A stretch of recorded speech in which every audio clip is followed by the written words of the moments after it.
E aí, senhores, sejam bem-vindos ao canal do Professor Walker Facts, um canal voltado ao desenvolvimento da química através da exposição de conteúdos e resoluções de questões de concursos militares e vestibular. Se você gostou do nosso vídeo, deixe o seu like, compartilha, faça sua inscrição no canal, divulgue o nosso canal. Vamos ficar agora com a introdução das nossas aulas.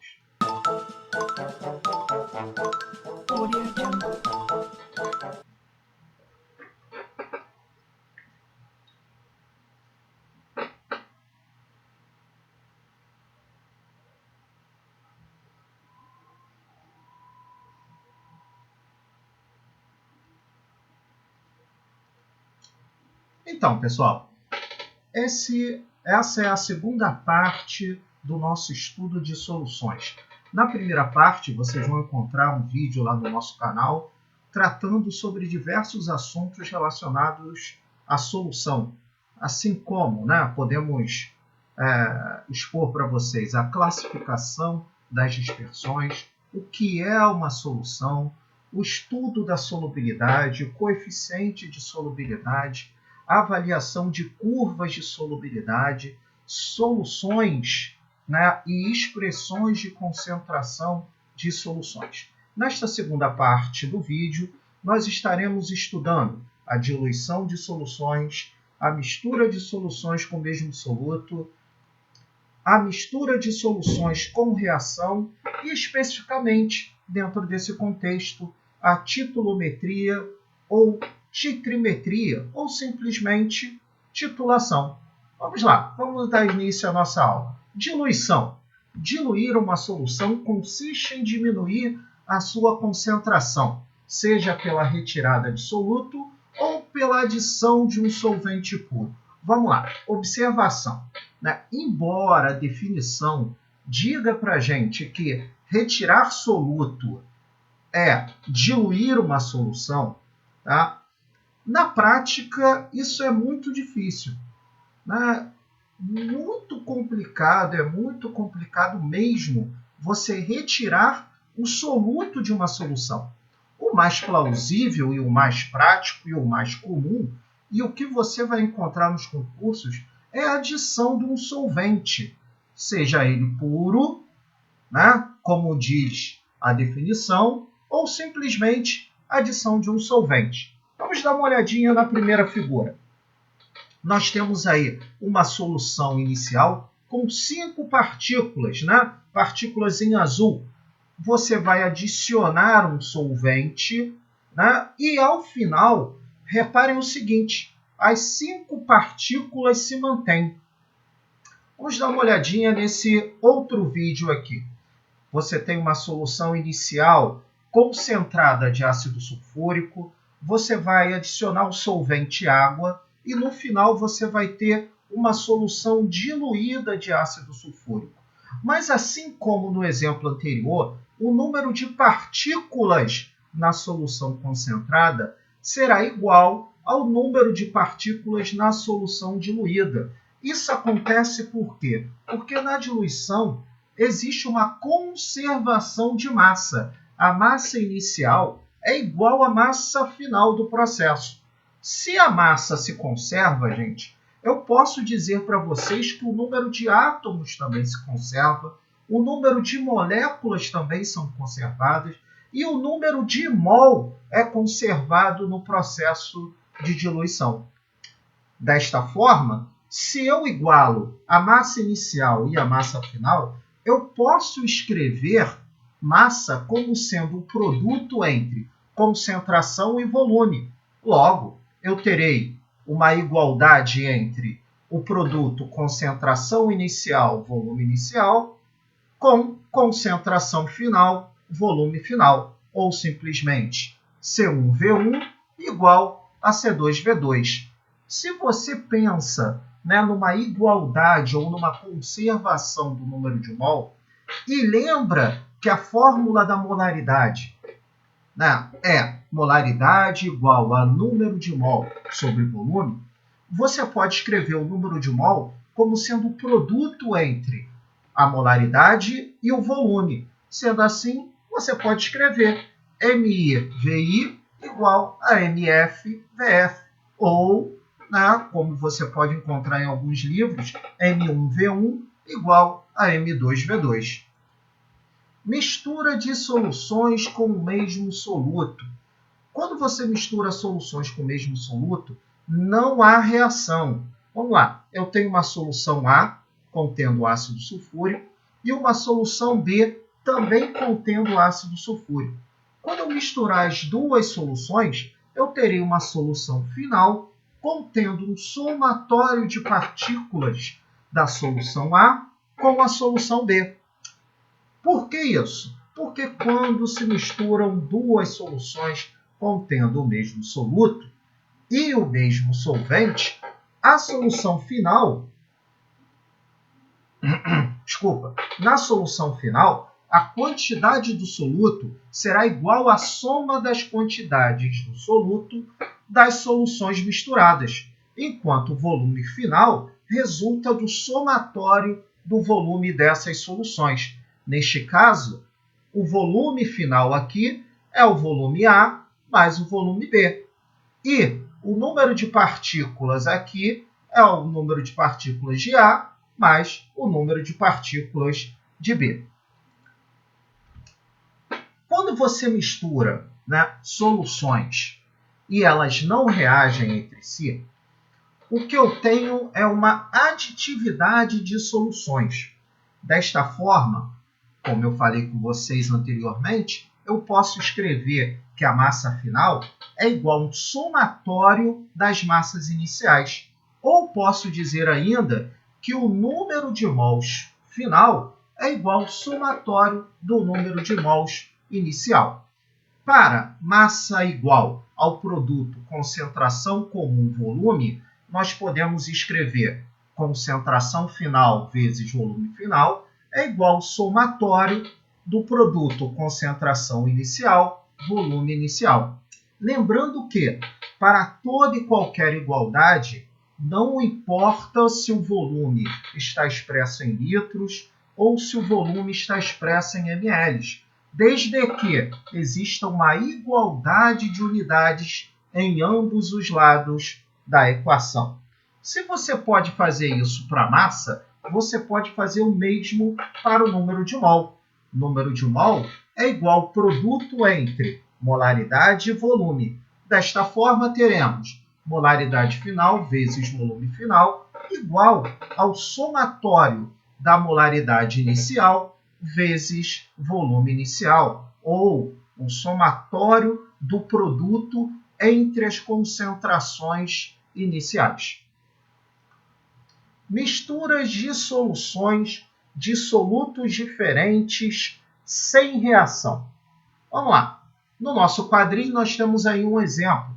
Temos uma solução A contendo 20 ml de NaCl 0,1 mol por litro. Uma solução B, 0,05 mol por litro e contendo 20 ml de cloreto de bário. Quando eu misturar essas duas soluções, eu terei uma solução final que não necessariamente será uma aditividade para todos os elementos dessa mistura. Reparem que eu tenho íons completamente diferentes, íon sódio, íon bário, mas tenho íons semelhantes, que é o íon cloreto. Ao se misturarem duas soluções, a concentração da solução final será dada por uma média ponderada das concentrações das soluções originais. Vamos lá? Nesta situação, né, específica do exemplo, nós temos aqui, situação 1, a solução de cloreto de sódio. Se eu considerar alfa, grau de dissociação, igual a 100%, para cada 1 mol de cloreto de sódio, eu terei 1 mol de íon sódio e 1 mol de íon cloreto. Para a solução de cloreto de bário, que eu vou chamar de solução 2, para cada 1 mol, considerando também alfa igual a 100%, eu terei 1 mol de íon bário e 2 mols de íon cloreto. Como observamos, na questão ou na equação 1 e 2, o cloreto é um íon comum. Logo, eu posso escrever que a concentração final do íon cloreto vezes o volume final da solução vai ser igual ao volume da solução 1 vezes a concentração da solução 1 mais o volume da solução 2 vezes a concentração da solução 2. Ou simplesmente, como está escrito aí, né? Concentração de cloreto 1 vezes volume de cloreto 1 mais concentração de cloreto 2 vezes volume de cloreto 2. Embora eu esteja representando concentração aí como concentração molar, essa mesma equação poderia ser escrita para a concentração comum, mas como não é o nosso caso, eu escrevi logo como sendo molaridade.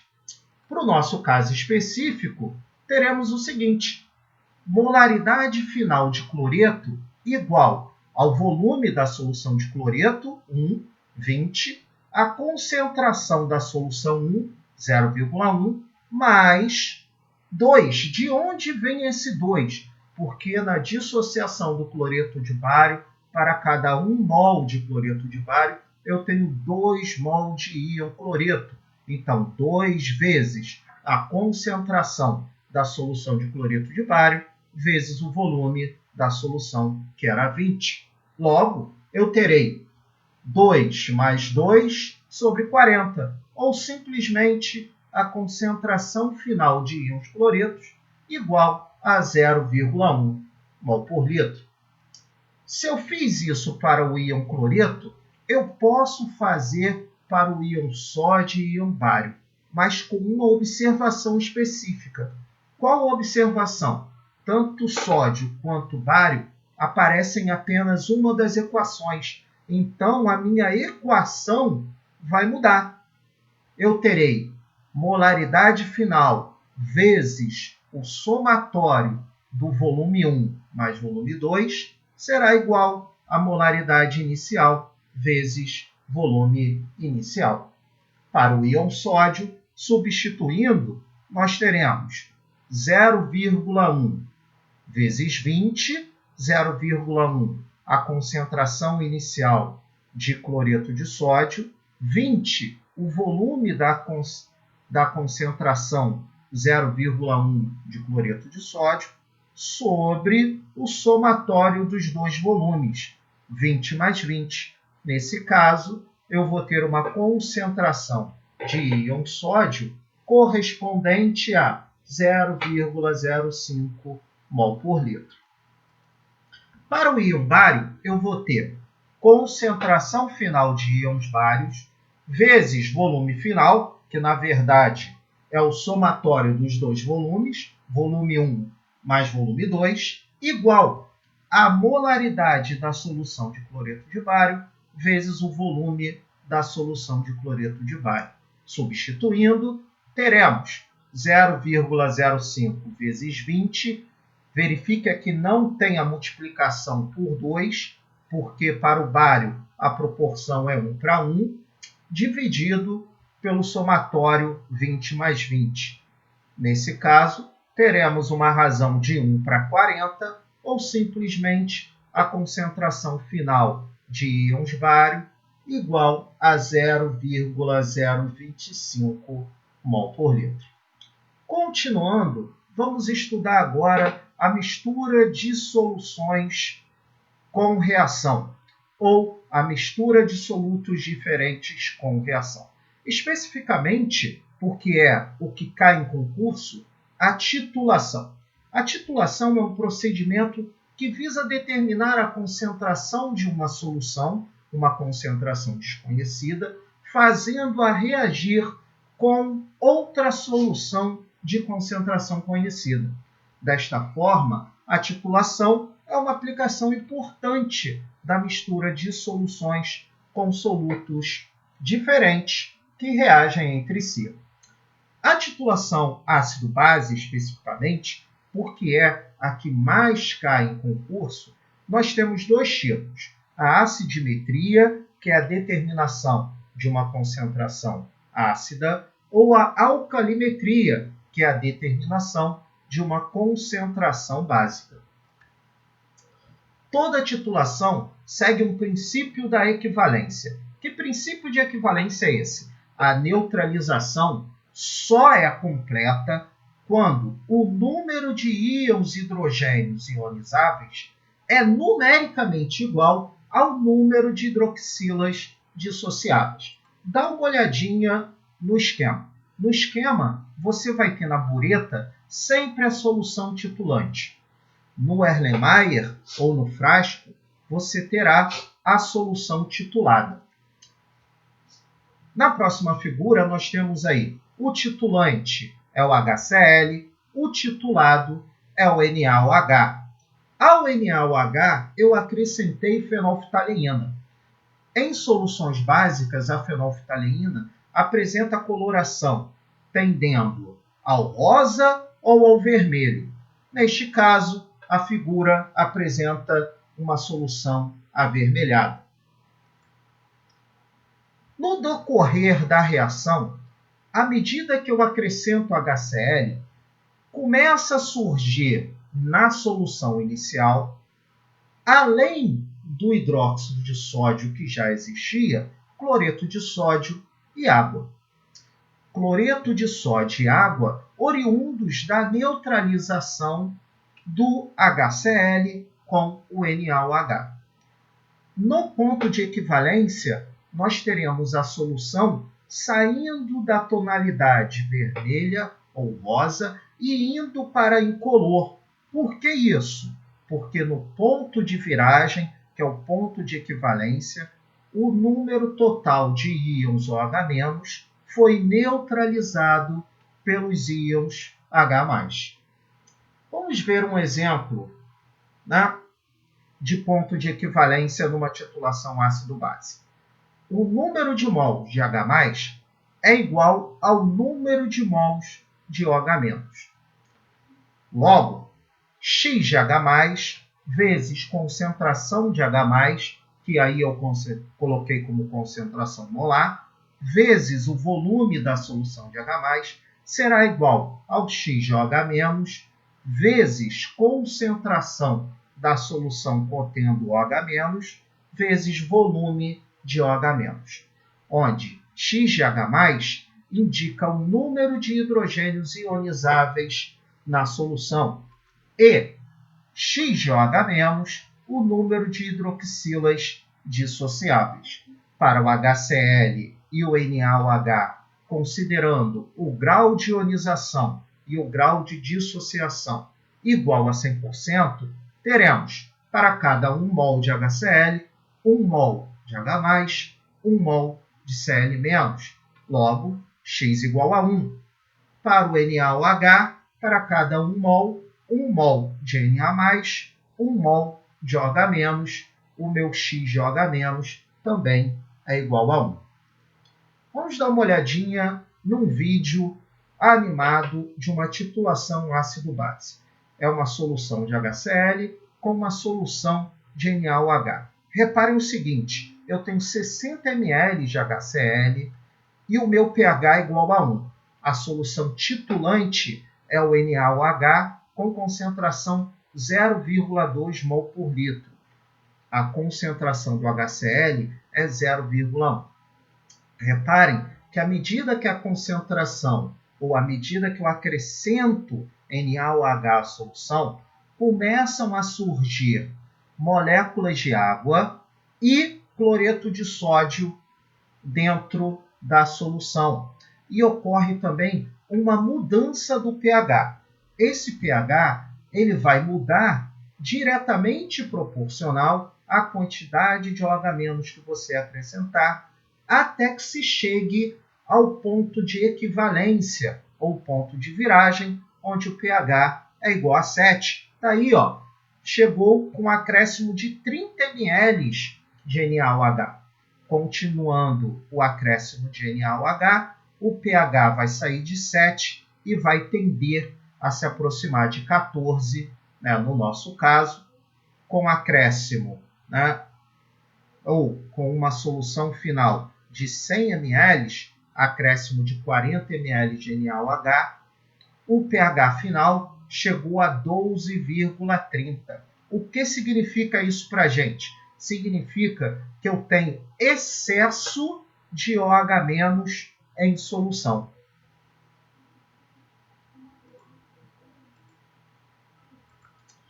Neste caso, né, no nosso caso específico, eu posso perguntar para você qual o volume do ponto de equivalência ou qual o volume para alcançar o ponto de viragem para uma solução de HCl 0,1 mol por litro, contendo 60 ml do ácido e NaOH 0,2 mol por litro. Eu tenho o seguinte, vamos lá, x de H+, vezes concentração de HCl, vezes volume de HCl, igual a x de OH- concentração de NaOH, volume de NaOH. Substituindo, o volume de OH- será igual a 6 sobre 0,2 ou simplesmente 30 ml.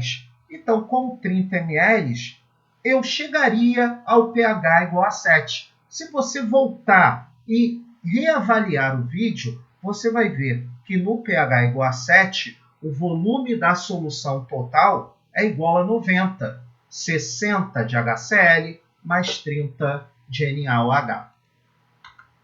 Continuando, eu posso perguntar também qual é a concentração de OH- no ponto final. O ponto final é o ponto de término de acréscimo do titulante.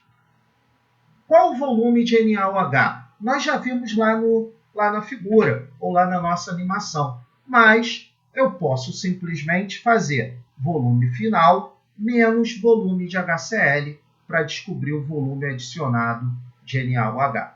100 menos 60, eu acrescentei 40 ml de NaOH. Se eu acrescentei 40 ml de NaOH, eu tenho excesso de NaOH, porque com 30 eu alcanço o ponto de equivalência. Sendo assim, eu terei concentração final de íons hidroxila vezes o volume final da solução igual à concentração inicial de NaOH vezes volume de NaOH menos concentração de HCl vezes volume de HCl. Substituindo na equação, o volume final igual a 100, a concentração de hidroxila na solução de NaOH 0,2, o volume adicionado 40, menos a concentração do HCl 0,1, o volume de H+, 60. Sendo assim, a concentração final de hidroxila será igual a 8 menos 100 sobre 8 menos 6 sobre 100, que dá 0,02 mol por litro. É isso aí, gente. Por hoje é só, né? Para você que gostou do nosso vídeo, vai lá, clica no like, né? Compartilhe o vídeo com quem você conhece, faça com que o conhecimento da química seja divulgado. Muito obrigado, até mais.